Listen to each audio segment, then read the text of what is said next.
Hello, one and all, and welcome to the monthly Rideshare podcast. This is the True Uber Advisory Board, and once in a while, we will even let some Rideshare rejects into the show. I am Kevin, the entrepreneur, and your driver Mike and Drive Girl Drive could not be here today, but we have Mark from UberHints.com here. Say hi, Mark. Hey, everybody. It's good to be back. Yes. And we also have guest subbing again, or co-hosting, I should say, Aaron from Your Personal Driver. Say hi, Aaron. What up, YouTube? It's Aaron, your personal driver. Yeah, and we have a potentially second co-host coming into the show. He might be here in 10-15 minutes. He's just running a little late, but we decided we would hang out without him first. I'll keep that person's name out of it just in case he can't make it, and therefore nobody goes to his channel and says, "You bum, why didn't you show up?" Although technically nobody showed up for the last episode because I did a one-on-one interview with someone, so this is kind of like a little mini reunion to getting the podcast back in the group setting the way I really like it. So, and we've definitely got a lot to talk about. And normally I would start with the main topic, but because we are waiting for the other person and, kind of to get into the groove of things, because Aaron and Mark, this is your first time interacting with each other, isn't it? Yeah, well, we emailed each other a couple of times back and forth, but it's the first time we've ever talked via the internet. Yeah, this is the first time that we have been live one-on-one. I mean, obviously we've stumbled across each other's videos and communicated some, but never been active on a forum together. Yeah, well, I'm glad I could bring you guys together. That's kind of what I do, I guess. You're just like Cupid. I like to consider myself the godfather of the rideshare community. I bring people in and I ask favors, and sometimes they give them, and then I return the favor by being in their video. So, it's a nice little system, I think. Okay, I'm kidding. I guess if anyone's going to be the godfather you don't have that smooth Mark voice though, so no, I don't. And I don't have the looks of Cecily. Really, I think I'm just bringing people in so that everyone can make my show better, because if I have to do it by myself like I did last time, it really tanks. Wait, you did one alone? Why is this the first time I'm hearing about this? I don't know. I thought you were subscribed to my channel. Well, I always see you do live, but I don't know what you're considering podcast, what you're considering just a live stream. Well, the titles that say the monthly Rideshare podcast, those are usually the podcasts. That's the clue, huh? That's the clue. I did see that you referenced me when you were doing your stroll. That you said it's not as nice as when I walk through the woods. See, I pay attention. I watch. Oh, okay, awesome. Well, yeah, no, when I do live stream and I'm walking through the woods, it's, you just see a bunch of buildings and you hear cars in the background. You have trees and sometimes you have deer. It's like, I want a deer. Yeah, sometimes they have deer and skunk and porcupines. But let's get to rideshare, shall we? And possums. Yes. Don't forget about the possums. All right. Well, while we're waiting for the other guy to come in before we start in the main topic, let's start by having some fun, because I almost hate to talk about this. I almost hate to bring it up because it's almost like I'm giving credit to it. But apparently, Uber is going to launch Uber Air, which is the flying car, in 2023. They actually had a big announcement, a press conference. The CEO was there. They showed off what the vehicle was going to look like. And of course, they promised it was only 3 years away, which, it was 3 years away 3 years ago. That's the thing with self-driving cars and flying cars. They're always 3 years away, it seems. And I don't know. I think it's a joke, and I think the whole event was made basically to distract from the how should we put it? The 103 sexual assault allegations about Uber drivers. I think that was more to distract from that than anything. But what do you guys think? Aaron, you seem to have interesting opinions whenever we talk about self-driving cars and flying cars. What do you think of the event? Oh, this is just not going to work. It's just done. It'll work really well for super rich people and super lopsided countries like Dubai, right? There's gazillionaires there who will just do it just to say they did it, but I don't see how it's gonna, like, in Los Angeles or San Francisco. I don't see how it's gonna do anything. Like, you don't see helicopters flying around right now. So like, what market are they going to replace? Like, I don't see the need for it. Who's going to get an Uber Air? And I don't get it. Yeah, it essentially looked like a helicopter to me. Like, some people said it looked like a drone. I said it looked like a helicopter myself, but Yeah, like Uber replaced the taxi cab industry, right? Or the personal driver like industry, if you're like a limousine driver or a black car driver kind of thing. But like, I don't see a need for people getting in the air to go from building to building. You know what I mean? right. Mark, do you have any thoughts on the flying Uber car? Well, everything I read said it's going to roll out in 2020 in Dallas and LA, and was it Dubai? So They're Oh, no, testing it in Dubai right that now. is, So they you have realize some- 2020 is 18 months away. yeah. Well, let's clarify, because a year and a half ago, 2020 was the target. Now the target is 2023. That's why I say it's always funny how it seems like the self-driving cars and the flying cars, they're always 3 years away, it seems. I just read something that just came out that said 2020 still. Mm. And Oh, good anyhow, luck. I like the way that they vacillate between names too. You know, Uber Air, then Uber Elevate, then back to Air, then back to Elevate. So last I heard, it was Uber Elevate, and they were going to roll out a pilot program, no pun intended, in Dallas and LA. That is what I've heard. But regardless, there is not a chance in the world. You know, they put this stuff out here, and they even talk about, well, here's all the people that are working on the I think it's a drone, so I'm going to call it a drone, but I say it's working on the drone. But if you really do a little digging into that, and you look at least from what I could find, for example, the NASA connection, what they're really talking about with NASA, from everything I've seen, is more about the air routes. It's not the actual development of the vehicles. And they put in a paltry amount. I mean, the money was so ridiculously small. It wasn't even up to $1 million. So I'm saying, really, how much R&D is NASA really putting into this thing if they're not even in for $1 million, and they're not even really building it's traffic control, basically. So it's a joke. It's PR. It's there to get investors. And you know, the weird thing is, it's like global warming. You know, 20 years. Okay, I don't want to get into politics, but 20 years ago they said that by now, you know, we'd have no polar ice caps and all the polar bears would be dead. And you know, we're still here. You know, as long as they keep pushing it out, they can just keep, you know, dangling that carrot. It's not going to happen. So don't hold your breath, folks. Like, you know, it's funny. Oh, It go would ahead. make sense to me if they were like, Uber Air was like a private plane company kind of thing, right? Like, instead of owning a private plane or booking it through like a private plane company, you do it through Uber, kind of like what they're doing with like the big rigs. Because there's like a demand for that. Like, rich people want to get in a private plane and fly places and not get on a commercial plane. But like, I just don't see where there's a market for someone who wants to go to a top of a building, get in like a helicopter type vehicle, and then go from one place to another. It doesn't make any sense. Day, and I might lose y'all here, but here I Yep. am. Oh. I'm in an elevator right now, so work with me here, okay? Hey, welcome. Okay. Good to have you on board.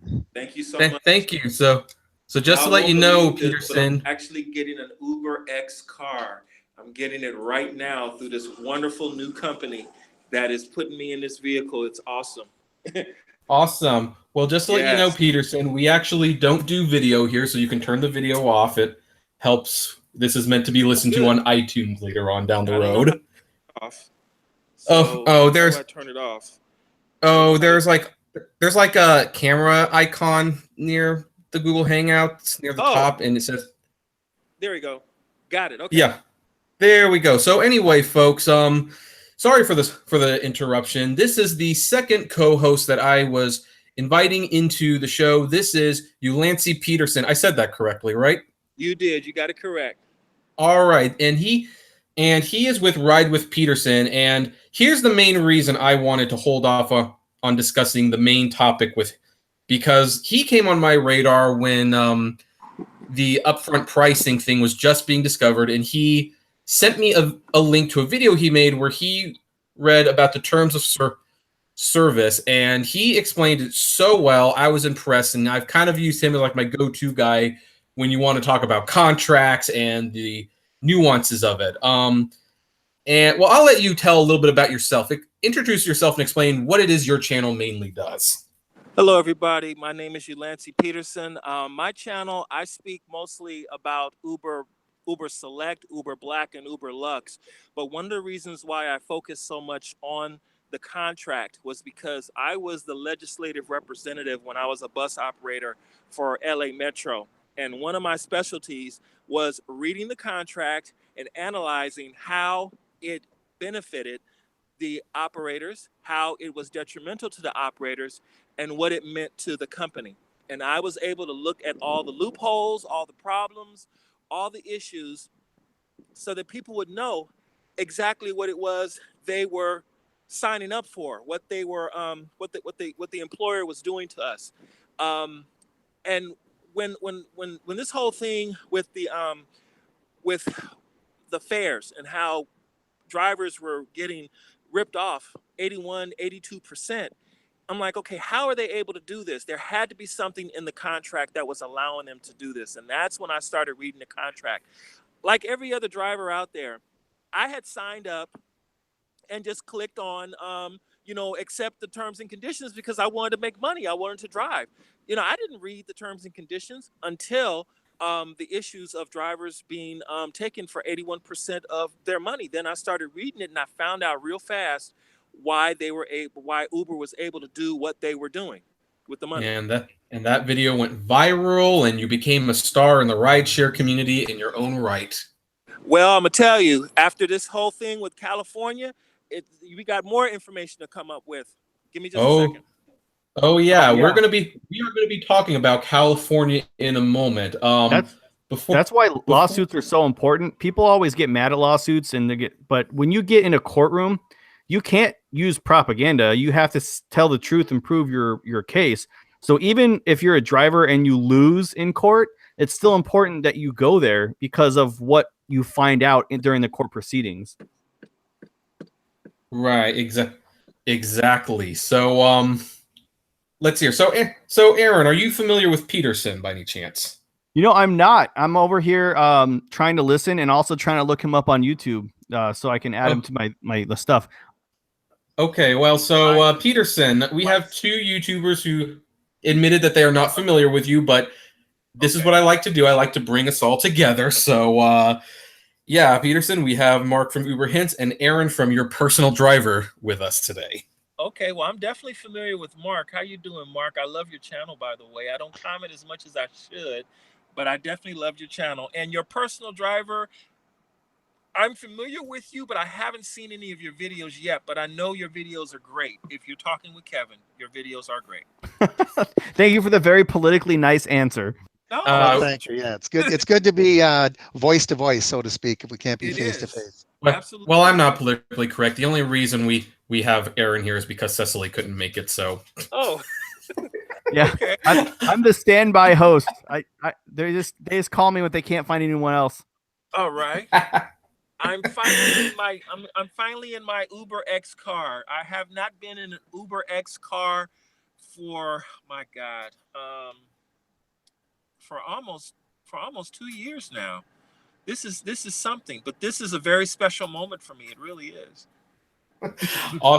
Awesome. So just to catch you up, while we were waiting for you to join us, we were killing time by talking about Uber Air, which is the flying car. Aaron was just about to share something. Were you, Aaron? Not about flying cars. Oh, okay. So I guess that's it. Cool. So I guess just to round up the discussion, Peterson, flying cars coming out in 2023. Think it's going to happen? All right. Uber wants to introduce flying cars.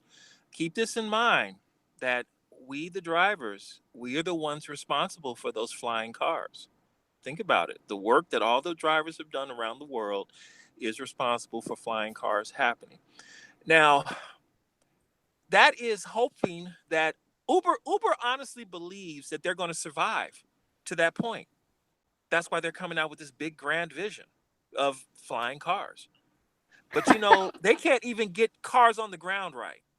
I already love Ride with Peterson so much just from that one sentence.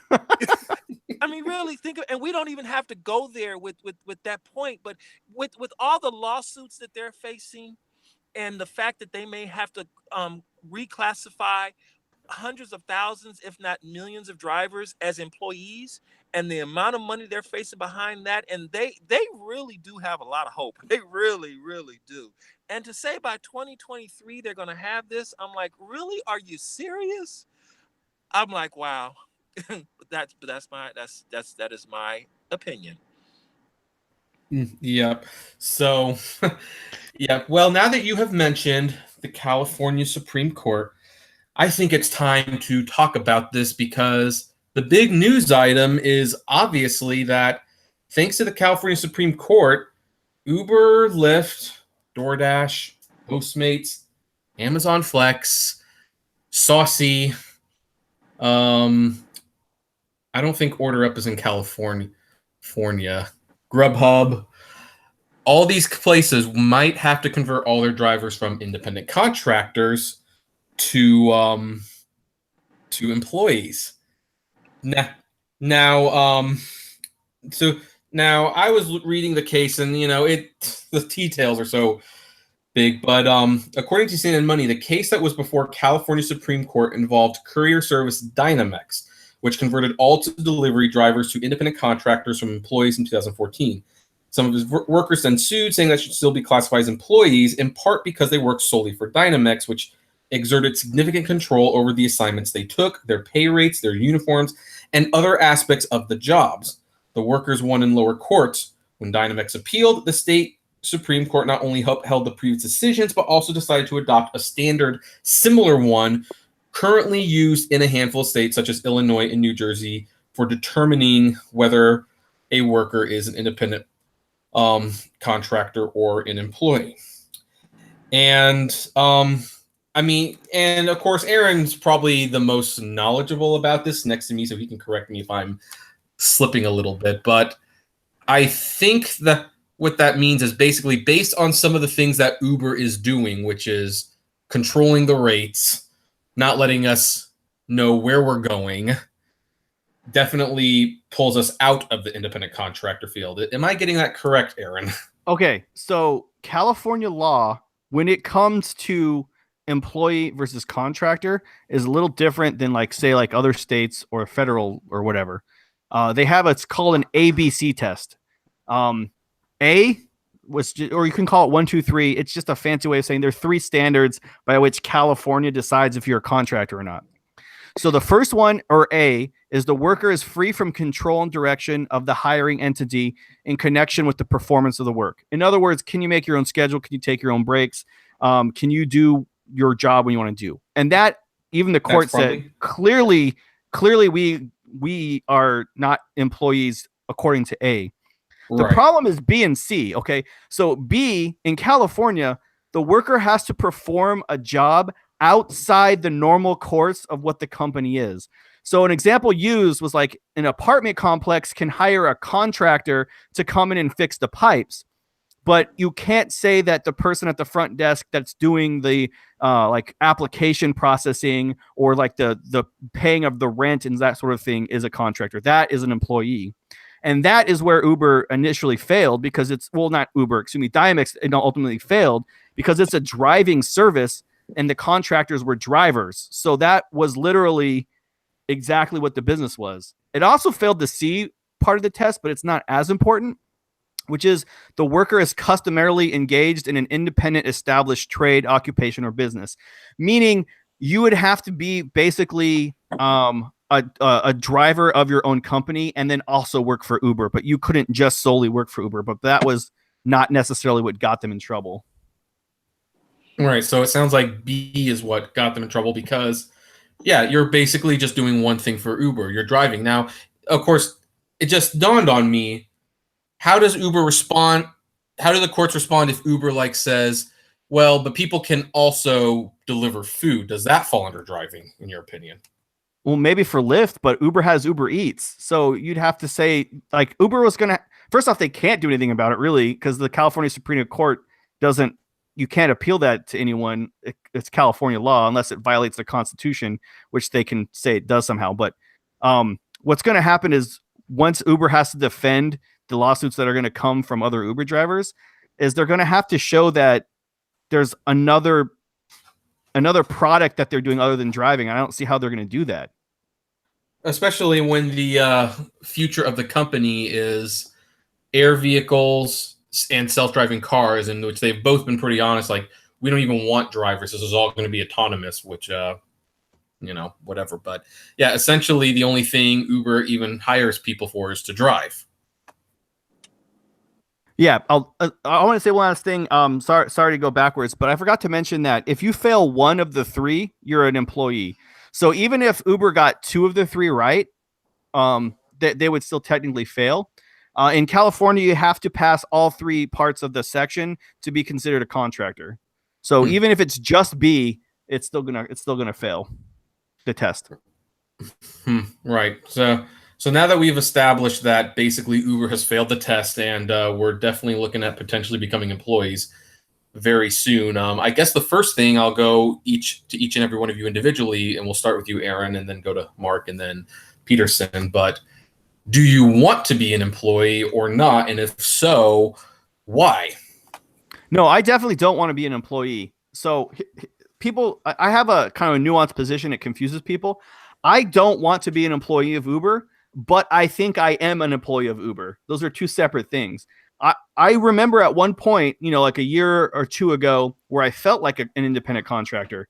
But now, because of upfront pricing and because of things like Uber Pool and where they can force a ride on you, like if you're going from A to B and they want to give the ride to a different driver, they can forcibly change your rider to somebody else. And so because of stuff like that, I feel more and more and more they treat us like employees, whether I want to be or not. But ultimately, what I'm afraid of is I want to be able to work for Uber, for Lyft, for DoorDash, for Postmates. And I'm worried that if I'm an employee, I'll have an exclusivity contract that I'll have to worry about. The other thing I don't want to do is I don't want to wear an Uber shirt. That like a uniform would really make me sad. Well, the uniform is a big thing. So, okay. So, Mark, you're the only one here who's not in California. What are your thoughts on this, knowing that it has no impact on you whatsoever? Well, I think people are jumping the gun. I think they're making a lot of assumptions based on this ruling.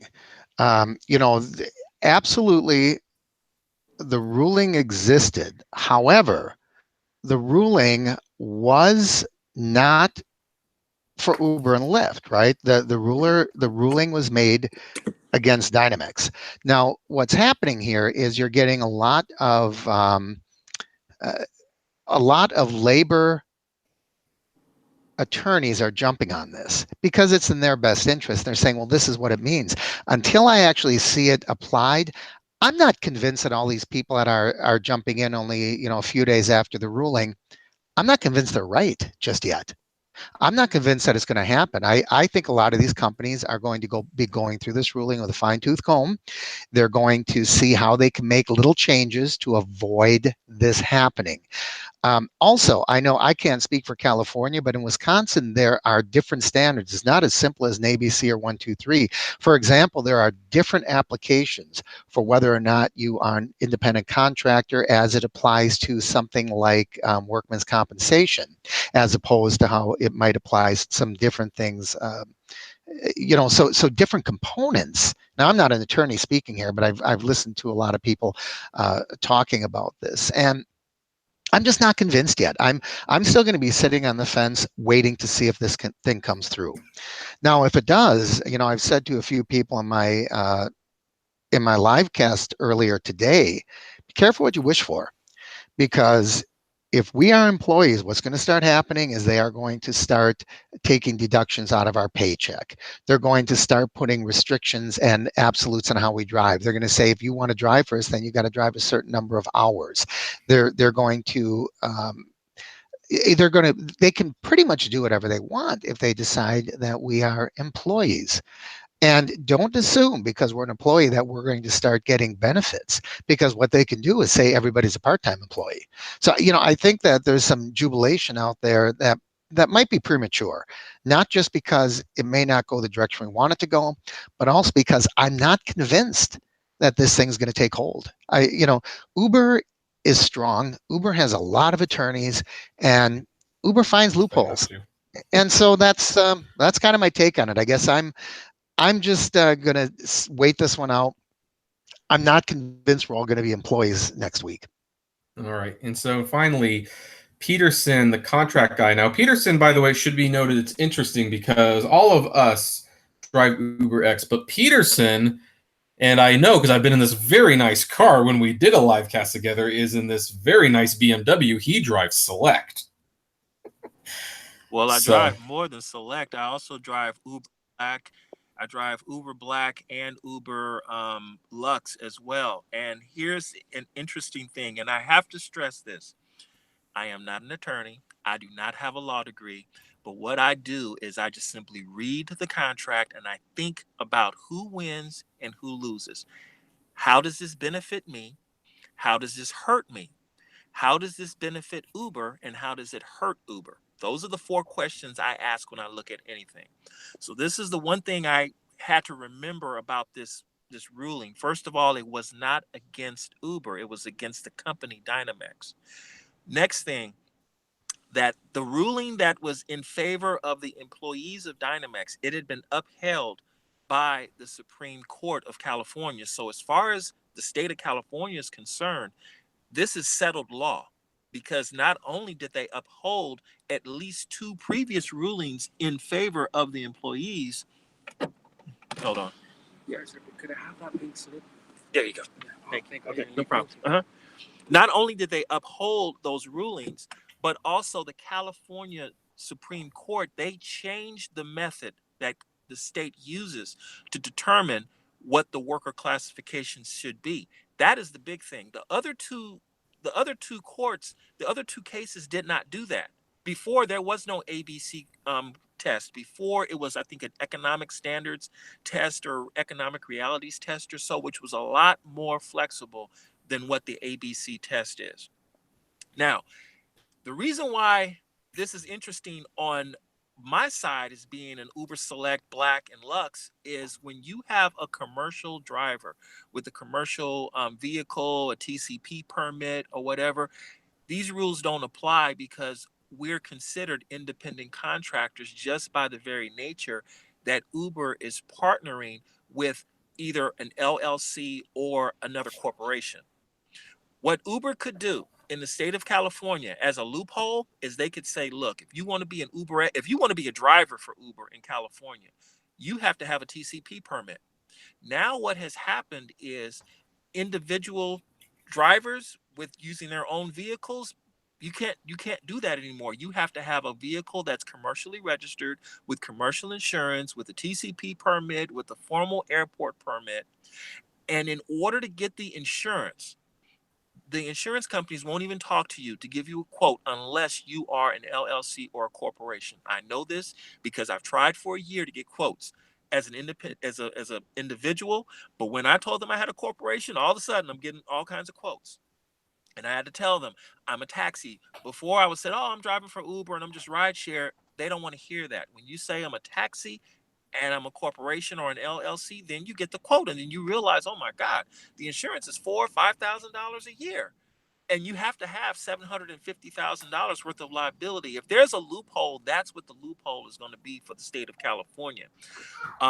They're simply going to apply the same rules as the Uber Black drivers, but say, hey, now it could mean that rates will go up to compensate for this. It could mean surge is going to go through the roof because Uber X will be obliterated if that happens.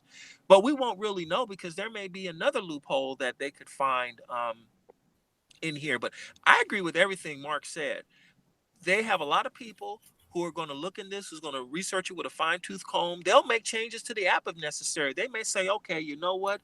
Cancellation rate, don't worry about that anymore. You can cancel for whatever reason you want because that is a control that Uber puts on us. You can only cancel for so many reasons and only so many before they decide to deactivate you. your acceptance can go to zero for all they care. You drive, you can do whatever you want. They may even implement a bidding system. There's a company called Opley here in California, and they have a bidding system in place where drivers decide if they want to take a particular ride or not. It's fascinating how Uber created. They in part were responsible for creating the TNC classification to begin with anyway. One other thing that I read about this whole deal was it was recently determined that Uber Technologies Incorporated, they have to register as a TCP as a TCP in the state of California. TCP means Transportation Charter Party. And it's an official designation that gives a company the right to use vehicles to solicit fares with these cars. Now, in California, the TNC partners, the Uber X's, the Uber XLs, and the non-commercial Uber Selects, those vehicles are listed under a company called Razor LLC, Razor California LLC. That is the company that holds the TCP for the state of California. But the problem is Razor is controlled by Uber Technologies Incorporated. And so the California Public Utilities Commission, they said that Uber also has to have a TCP because Razor is an instrument of Uber Technologies Incorporated. These and then there was a third decision that stated that Uber Black drivers were considered independent contractors as per the federal guidelines for independent contractor versus employee. So I think what Uber is going to do, I mentioned all that to say, come back to this deal, that Uber is going to say, look, in the state of California, you got to have a TCP on your car. I hope that makes sense. I hope all of that is true because I can navigate all that red tape and the surge is going to be so high. Like for the first 6 months, it'll just be always at a 4.0 or higher. Because I might go back to driving a lot. All these other Uber X drivers are not going to be able to navigate that red tape. They're just not going to do it. They won't be able to. What will happen is this, and this is why I'm in this little Hyundai I got right now. And I was telling this company, Rideshare Rentals, about this.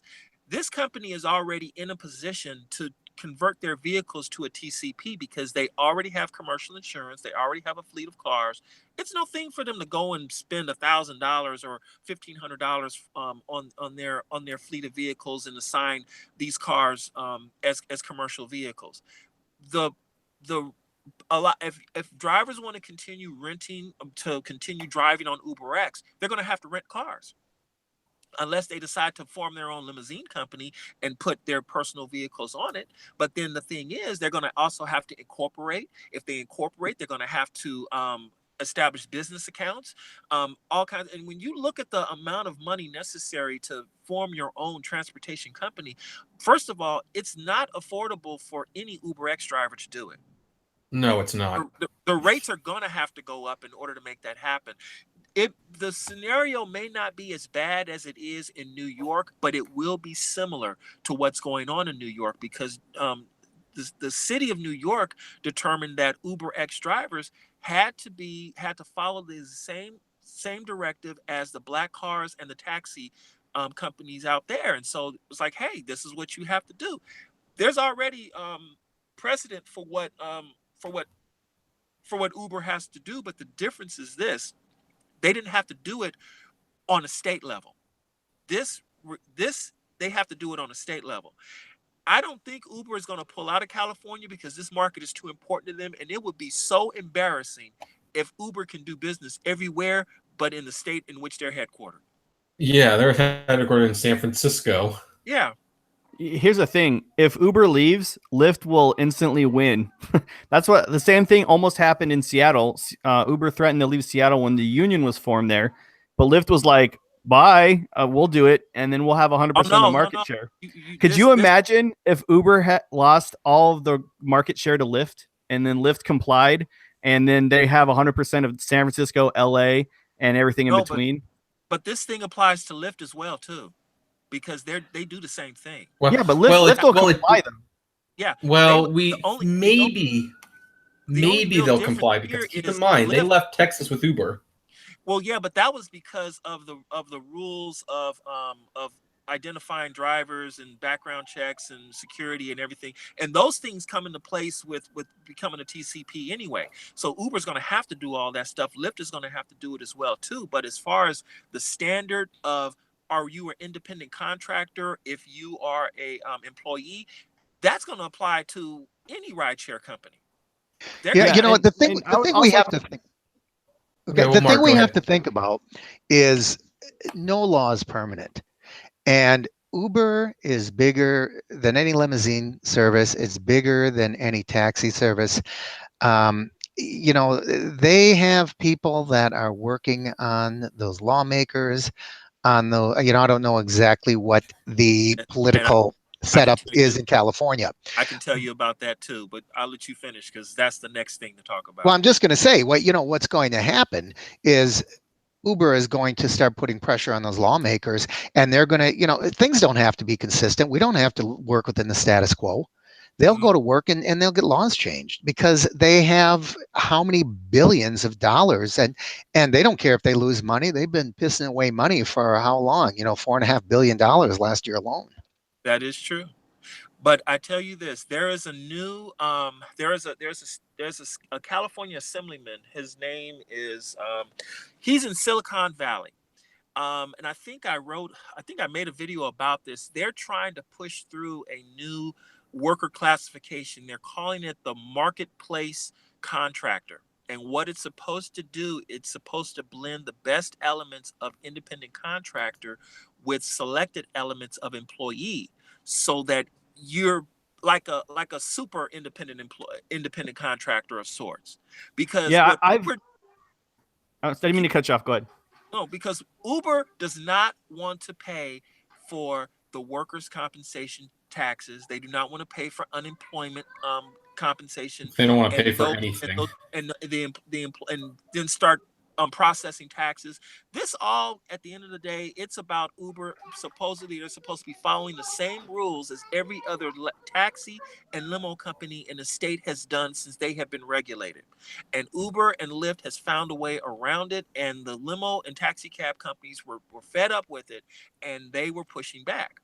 And so, but see, the thing is, Uber and Lyft were already looking at something like this happening, because they know if this case happened the way it did, they were going to lose out big time. So they got someone in Silicon Valley to push through um, this legislation to see, what's going to happen. But the thing is this: I believe that the state of California, they're not going to approve it, because they're going to be looking at hundreds of millions of dollars in tax revenue they're not going to get. This is not in their best interest, unless they can convince them, hey, you kind of want this to be in your best interest, because a lot of drivers are going to lose a source of income they've come to depend on, and it could cause repercussions for the state, as far as maybe a depression, not a depression, but a recession or so like that, because now you're going to have all these drivers, all of a sudden they're not generating income. People are going So to lose their homes, their apartments, their cars. It's going to be pretty bad for a lot of people if this doesn't come to pass. So for 2 years, I've been saying that they need to do that. I love that idea. I've been following this dude, and I hope it takes on fire, Yeah. because I honestly feel that we need a third in between, right? Yes. Because I don't think that we are employees, but I honestly don't think we fit the method of a contractor either. And I think the way that they could make up the taxes is they're gonna end up having to do a per ride tax on the customer. So it'll be like a hotel or a airplane fee, right? Like they'll just charge a certain amount of money per ride to make up for that taxable income. But the way the Yeah. law is written right now, there's no way that you can tell me we're an independent contractor and that it would fit into the way that's written right now. So I think that guy's a genius. Do you know his name? I want to look him up. They, I'll look it up for you right now, because I think it's his last name is Low, Low. He's Silicon Valley Assemblyman Low. Well, while you're looking that up, Mark, sounded like you wanted to say something. I was just going to say they're already doing that sort of taxing. They're doing it everywhere. I mean, look at Chicago. Look what they're trying to push through in New York right now. Washington, D.C. They have been starting to tax the daylights out of rideshare, particularly in New York. They're hitting people that are outside of the city. And they're increasing, what is it, $2 a ride now? So they're already doing that. They see where that money's coming in. And you're right, they don't want that to end, which is why I just don't see it happening. I don't see people as becoming Uber, being employed by Uber as employees. I don't see it happening. They're going to somehow change the classification, and they're going to win. I mean, they're too big. I don't think they're going to fail. They spend too much money, and I mean, eventually, I'm not saying they're too big to fail, but I'm saying they're not going to. I don't think they're going to lose this battle. You never know. They're very smart. That's for sure. They if they can make this a win-win, then it's going to happen. I think his name is Evan Lowe. That's what I'm looking at right now. I'm trying to find that article because it was a really good article. He's out of Los Angeles, so no, he's in the Silicon Valley. I specifically remember that. Evan Lowe's out of Los Angeles. Okay, I'm gonna go to the article then. Let me see. But I can tell you this: I found the article on LCT Mag, LCT Magazine. It's a really good, really good website that we all should be paying attention to. Let's see. It might not be it might be another low. Second big blow. I'm trying to find it. We're all still there, right? Yeah, I just was waiting for the next thing. I don't want to interrupt you. No. It's okay. Keep talking because I'm looking up the article right now. I just got to find it. Sorry, guys. I got distracted by a text on. Our fearless leader, you left us alone to our own devices. We were so lost without you. Yes, we are. This is boy, I had one job just to manage this conversation, and I failed. So anyway, now I feel really well. I guess I should put out my thoughts on this then. On whether I would personally like to stay an independent contractor, but I have definitely been beaten down and quite frankly appalled by what Uber and Lyft have gotten away with, to the point where I was pretty much willing to let some legislation go by that would put some strings on the company. It's like Uber kind of represents what happens when a company runs too much unregulated. But with what I hear about the senator thing, I could get through that red tape, and that would be fine with me. I would do it enough to make it worth my while. So yeah, hopefully that would be something that could go through.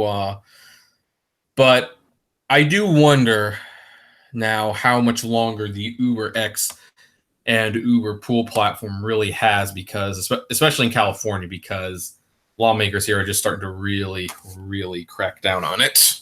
Well, one thing they might do is what Seattle did, and that's just say that there's a minimum fare that you have to pay to cover all the expenses and stuff. In Seattle, they're talking $250 a mile right now because of the same problems that they're seeing in California. They're just trying to address it a different way. Yeah, and I'd be okay with that. I would perfectly be okay. There should be maybe some new legislation or law that says for independent contractors, you get all these things. However, you have to be paid the bare minimum you need to cover all of your expenses and then make a little money. All they have to do is implement the fares that are being paid by taxi cabs right now. That will take care of a lot of problems right there regarding the fare. It's as simple as I think not only that, but they need to get rid of upfront pricing, because that was another one of the problems that the court looked at. Was before May last year, the driver took the money from the passenger, and then at the end of the day would pay the fee to Uber. So I was basically the point of monetary exchange, right? But after upfront pricing, Uber collecting the money, or right, and then they pay the driver what they think the driver deserves. Also, they have these like per month subscriptions now, like on Lyft and stuff, where the customer just pays $200, and then Lyft pays the customer or the driver like a regular flat fee. And since the driver isn't collecting the money anymore, they're saying that also is a violation of like that contractor employee line, because we're basically getting paid wages by the company that don't have anything to do with the related fare that the customer paid. Well, I see that as being huge, because if they are an app producer, why in the world are they taking a percentage? Why in the world are they taking a booking fee? They are taking so much money out of the till. And if they're claiming that they're simply an app creator, that it just makes no sense. They should not be working on a percentage basis whatsoever. That is true. Yeah, well, that's definitely been discussed a lot, because well, and also Uber does, I call it the company mission dance. And what it is Uber is always a certain type of company until that no longer helps them with their filing status, which is the independent contractor issue. And then there's something else. So when they start out, oh, they were Uber Taxi, but then it's like, oh, so you got to go under these regulations. Like, oh, no. We're actually an app development company. And then it's like, oh, well, your app does this, so you're under this. Oh, no. We're a technology company. And it's like, okay, well, under technology company, you're this. Oh, no. We're a payment processing company. And it's like, Kevin, I think you're missing something, though. What you're missing, Dastardly Dara said we do the right thing, period. yeah. Well, he was saying that, but he meant Uber does the right thing for Uber. I couldn't help it. I had to throw that out there. Yeah. Wow, he's not doing the right thing for the driver. He's not doing the right thing for the customer. He's doing the right thing for Uber. All right, I found the article that I was looking for. It's on money.cnn.com.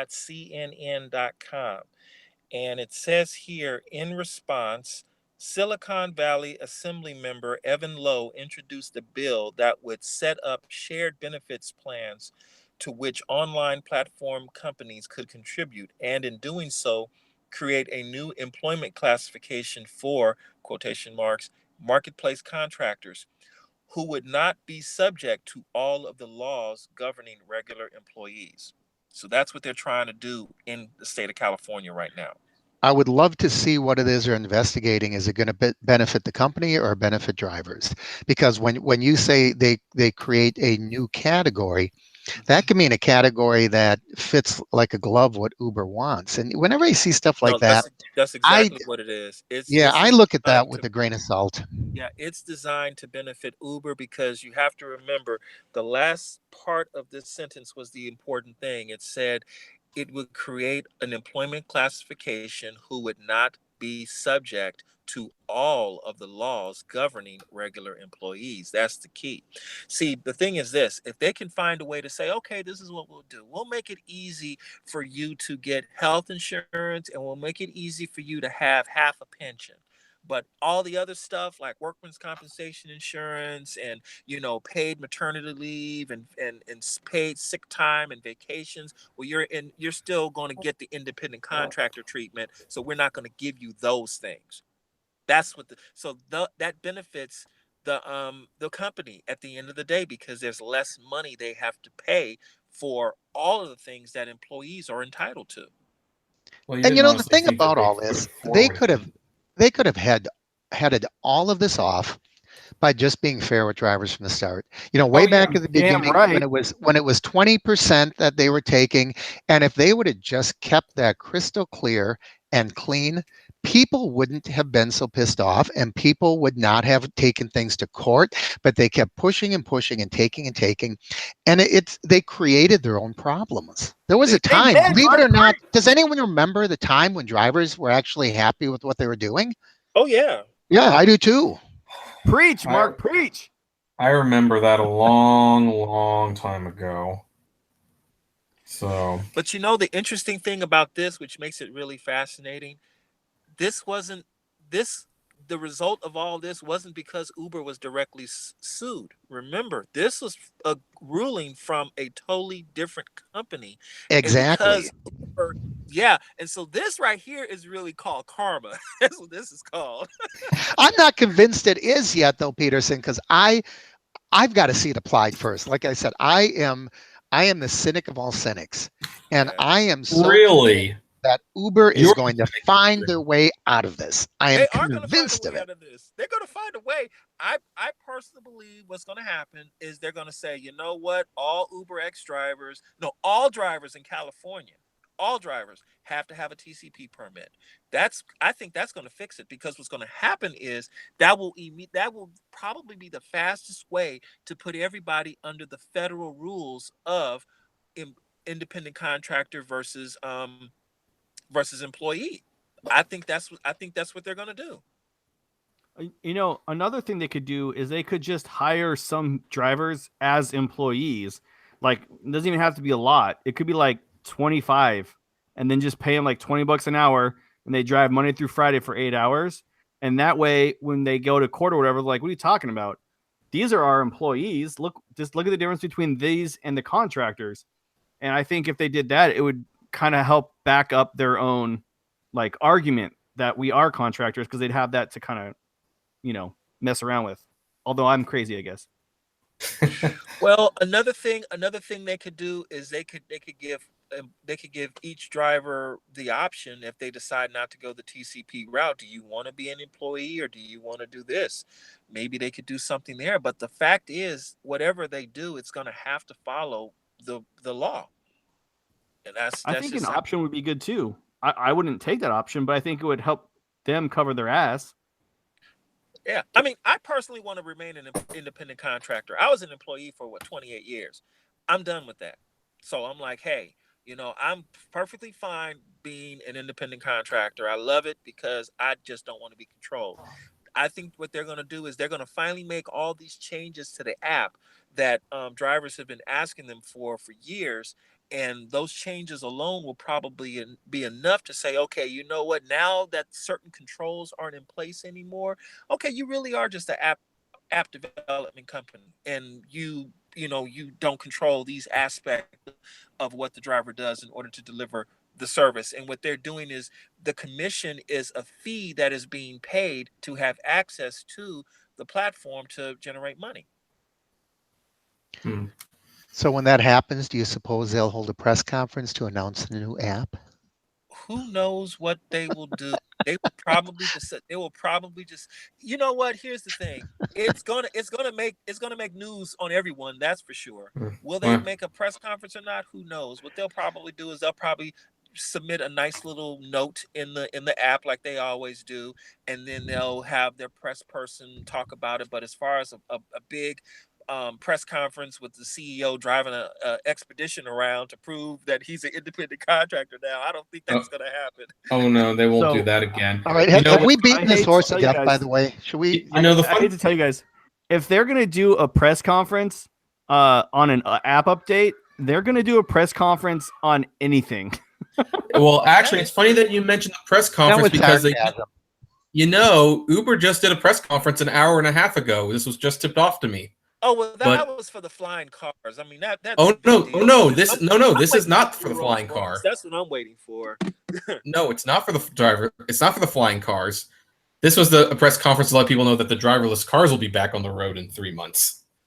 Oh well, that's big news. I can. Oh joy, where would do that? And that's the funny thing. They're really vague about where it was going to be.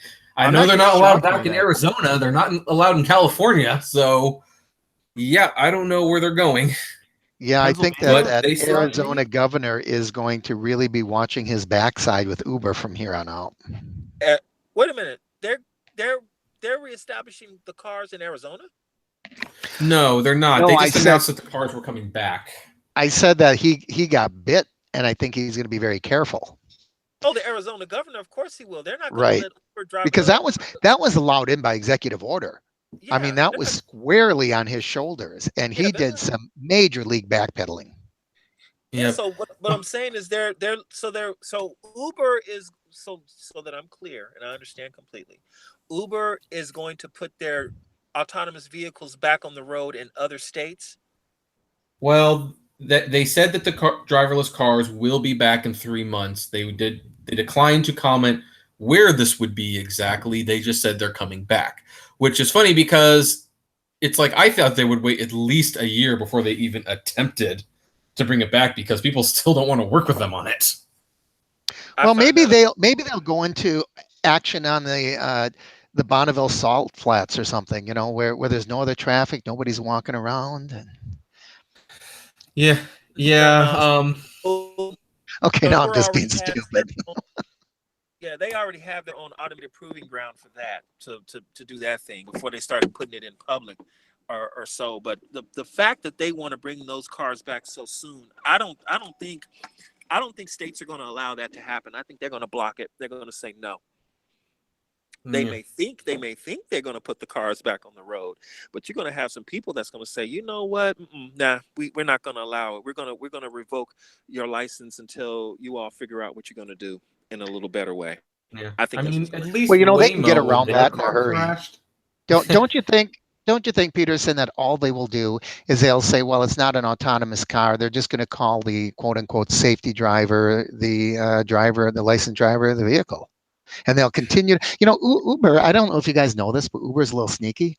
And I think what they will do is simply say the safety driver is the driver, and they will do their testing regardless because Uber does what Uber wants to do. Right. But they want us to trust them that the cars are safe. Like, no, our cars are safe. Our flying car is safe. Trust us. We follow the rules. Yeah, but the only thing about that is I think if Uber tries to float the rules in any state and they get found out about it, because see, Uber is now required to have a TCP permit by the state of California. They have to get it. There's no way around it. And if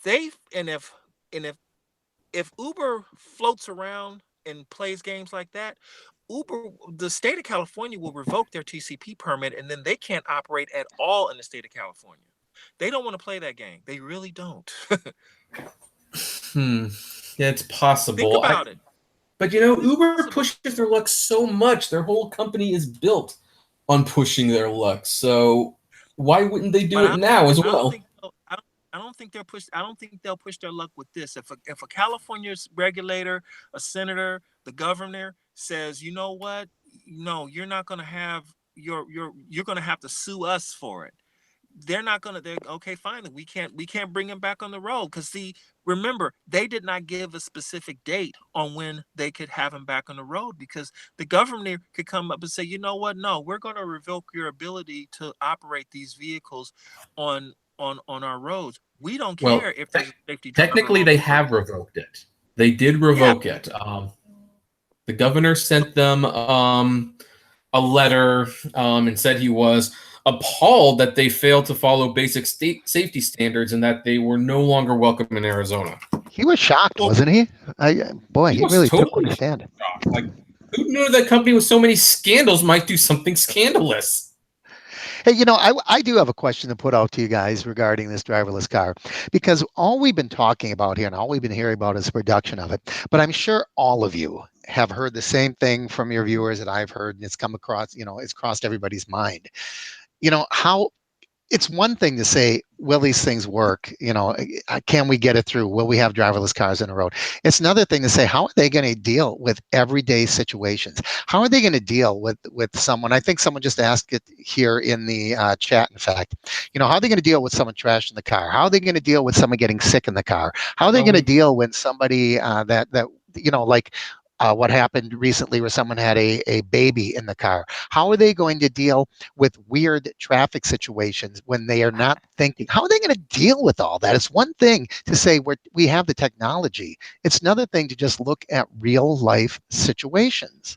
How are they going to deal with me getting my sweet, sweet loving on in the back of an autonomous car? Because You I'm don't even doing want to it as think soon as about I that. Did you can. have to bring I'm that gonna up? bang Really? in the back of an autonomous car. It's You know, gonna the sad happen. thing, I might even live stream it. It's gonna the sad happen, thing guys. about this is you're going to be by yourself at that point. But this falls under the common sense questions that no one's able to actually answer about this. That This is convinces me that this is not gonna happen.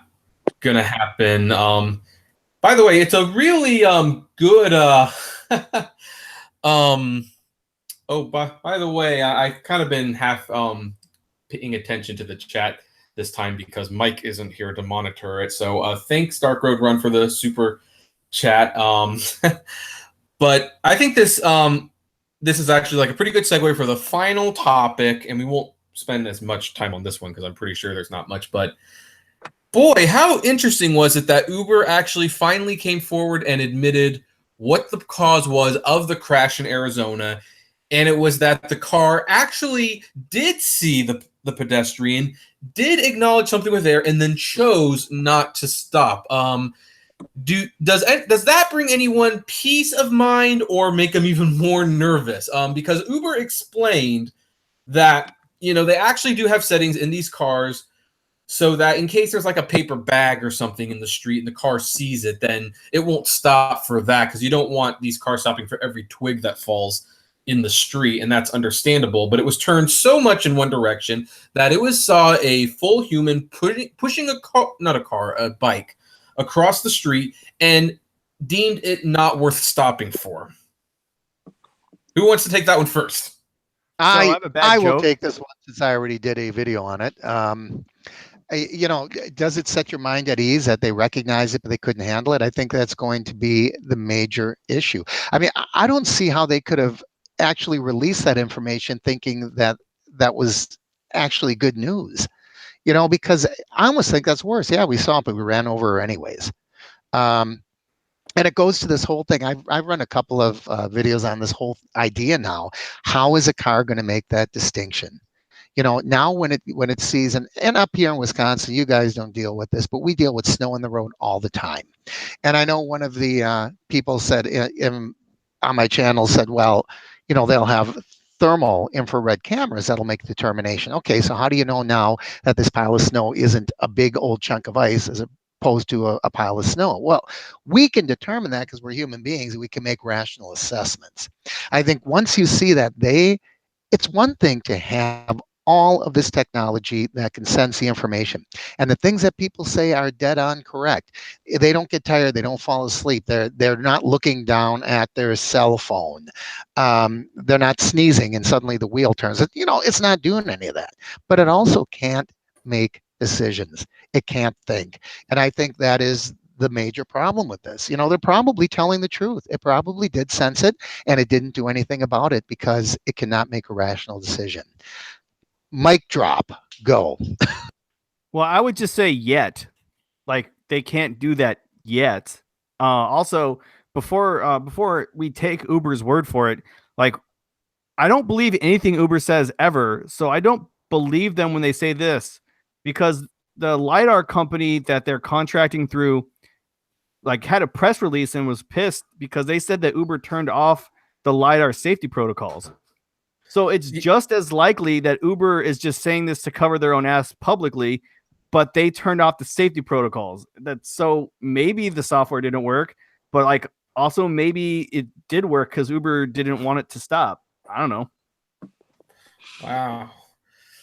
So before Peterson, we get to you, I just need to mention I like giving the shout outs to the super chat people, and Slavic and paydriversfair.net donated to us, and paydriversfair.net is a website where you can go and get information on strikes and how to organization groups that obviously aim to get Uber drivers paid fairly. So thank you for your super chat donation. Peterson, your turn. Well, hey, thank you to the super chats. It is appreciated. I think super chat is a really, really cool thing. First of all, there were two systems on board the vehicle, the one that was turned off and then the one that was actually in use. Volvo has a system as standard on the XC90. That system was disabled by Uber. And it's understandable why they disabled that system, because they did not want it interfering with their own proprietary system that they probably got from Waymo. Okay.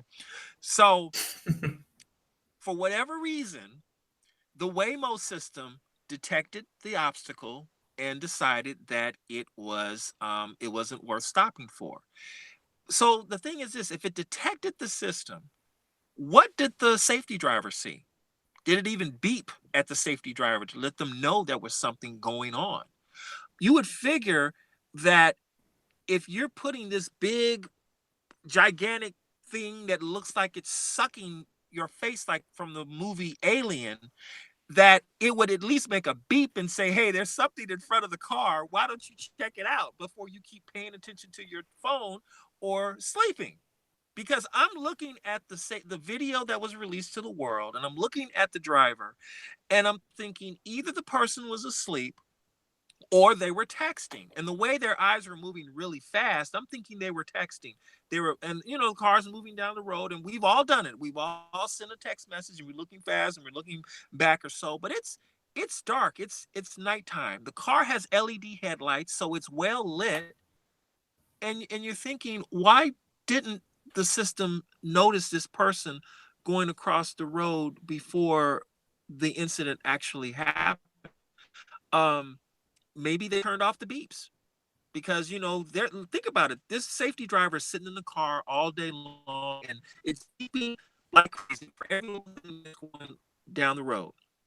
So yeah, it was identified. It had to have been identified. There's no question about that. The one thing about autonomous cars that really gets me is when you look at the vehicle and you're driving down the road, there's a decision that no computer can make right now, and that is, I don't like this. They say, if this condition happens, then we'll do this. If this condition happens, then we'll do that. But what if a car gets in front of the vehicle and slows down? We as humans will say, oh, you know what? I don't like being in this lane anymore. I think I'm going to go around this car and keep on going. Or you know what? I don't think I'm going to get in that lane. I'm just going to go ahead and slow down and stay behind this car because, it's okay that they cut me off and go. We as humans, we do that. Computers will never be able to do that unless they find a way to program something like that into the computer system. And so it's like, until they can get a car to be able to really make a decision like that. Oh, I don't like this lane. I'm going to go here. Instead of just following a hard line rules like they do right now, autonomous cars are going to be quite a ways from us using them. See, the thing is this: Tesla has already proven that autonomous cars are on the road. They have a video online with a person in the vehicle. They're not controlling the vehicle in any way whatsoever. And the vehicle is successfully navigating for at least 15 miles from one location to a parking lot. And the vehicle is parking itself.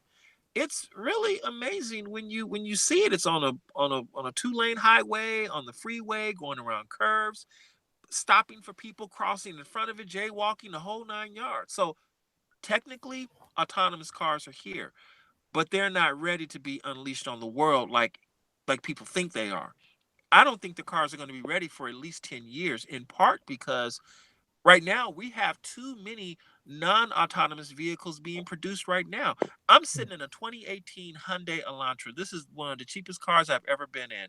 This car don't even have a rear view camera on it. Right. And it's supposed to have a rear view camera on it. Well, the question was just do you think this makes you feel safer? No, it doesn't. It doesn't make me feel any safer than the idiot next to me that's supposed to be paying attention to the road, knowing that just them saying that, okay, our vehicle saw it but didn't detect it. Okay, well, we already know that because that's what happened. Your vehicle identified something was out there, and a person died as a result. You had a person sitting in the driver's seat, and they didn't see it, and it happened. So I was like, And this isn't like the Waymo crash recently, which for everyone who's watching, I will address this now. Yes, the other car was at fault. They ran a red light and crashed into it. Yeah, you can't avoid that. So at the very least, Waymo seems to be in the good. But this is a situation. The Waymo thing was totally different. That vehicle, hey, a guy ran a red light. Bam, that's how it is. Hey, right, gotcha. Right. So, but the Uber situation again is very different. Plenty of time, and in fact, it's funny that Aaron mentions he doesn't trust Uber, because when Uber first released the footage, they showed really dark camera footage that showed the person at the last split second, and a lot of people were like, "Oh, yeah, I guess you can't really see." Which there were two problems with that. One, the LiDAR system is supposed to see better in the dark, and the other thing is that people started driving that road. And when they drove the road, it was a lot better lit than the Uber camera showed. So every step of this way, Uber seems to have been trying to cover their own butts. I still don't believe in the driverless cars. Still don't want them for many, many reasons. But yeah, this information was no more comforting, because it's really not a comfort to me to say the system saw it and decided to do nothing when the system should have saw it and decided to do something. And then, of course, as Aaron pointed out, and this was my epiphany, like, well, and who knows how honest Uber is even being, because they're neglecting to mention that the LiDAR systems can see better in the dark, and that they disabled some of them because they didn't want it to interfere with its own proprietary system. And thank you, Doug Kruger, for your super chat. Definitely appreciate that. Yeah. What's up, man? Good job, Doug Kruger. You the man. Woo! Give you some hearts. There's some hearts in the chat for you, bud. That's what I do on my channel. I'm bringing it here. You're gonna start doing it here now, guys. Hearts for super chats. Yep. So anyway, the bad news is, folks, we have about 10-15 minutes left before I have to go. So our two number one super chat people, do you have any questions you would like any of us to answer before we wrap this episode up? We didn't get to the third topic like I would have hoped, but I think it's still third topic. The third topic was the Lyft charging a monthly fee for like 30 to 60 rides, but I think that will still be relevant the next time. Okay. So, just so anyway. Super chat, guys, do you have any questions? Otherwise, we will take one question from the audience listening to this live. Remember, those of you who are listening to this on iTunes or Google Play, we do this live on the YouTube channel. Feel free to join us. You can contribute a question too. So, let's see here. No? Okay, well, I guess that's gonna be it then. As always, I would like to thank everyone for being here. Our regular Mark and our regular stand-in Aaron, your personal driver. Now that the Rideshare Rejects podcast didn't seem to go as far as you wanted, you were going to compete with me, and it was going to be every week. And didn't quite work out, but we're happy to have you as a regular standby co-host if you'd like. It was supposed to be every other week, and then I was forced into doing it once a week. And then, well, lots of things happened, but none of them were good. Okay, so someone had one question, which I don't know if we could personally answer this, but I've never heard this question before. So Rick asked, will there ever be an Uber driver convention? I personally think yes at some point, because heck, there's a convention just for Back to the Future, and I love Back to the Future, and it's Katie's favorite movie, I should mention. But I think going to an entire convention of that is kind of crazy. But will there be an Uber driver convention? And I guess another fair question would be, if there is one, who's gonna be picking up the Uber drivers to go to the convention? Oh, that was cute. Lyft drivers. I can't get Uber drivers to go to like a breakfast in the morning. How are they going to organize enough people to go to a convention? Oh, they will. They'll have it in Las Vegas. That's why. Oh, I'm on. I can already tell you where it's going to be. It's going to be in Vegas. That's a given. Well, the next question is who's going to be organizing it. My vote goes for Harry Campbell because that guy seems to be a go-getter. Yeah, he is a go-getter. At least he sure strikes me as one. We should do this podcast live from Las Vegas and also have a convention, and it's all going to be organized and paid for by the Apprentice. Well, I'm not that rich, but hey, that's not a bad idea. If there's a convention, the monthly Rideshare podcast could be the first special guest with a panel and everything, and we could do it live at the convention. That would be very interesting to know if something like that were to happen. Does anyone know what a panel costs at the San Diego Comic-Con? I mean, they're not about comics anymore, so maybe we could get one there. UberCon 2019. Bum, bum, bum, bum. Awesome. Well, anyway, we're going to wrap that up right there. So thanks again for Mark for coming. Thank you, Aaron. And thank you to Ride with Peterson. You can see why I wanted to have him on this episode specifically. I hope you enjoyed yourself here. I did. Thank you. You're welcome. So anyway, folks, that's where we are going to wrap it up. Remember, you can check out the links to all of our channels in the description below if you're on YouTube, or in the description if you're on Google Play and iTunes. Give us a like, share the video, comment, favorite, subscribe. If you like the podcast and would consider funding future episodes, consider becoming a Patreon member. It's totally optional, but even as little as $1 goes a long way. And as always, flame responsibly. You guys have a good evening. Bye. Good night, all. Thank you. Bye.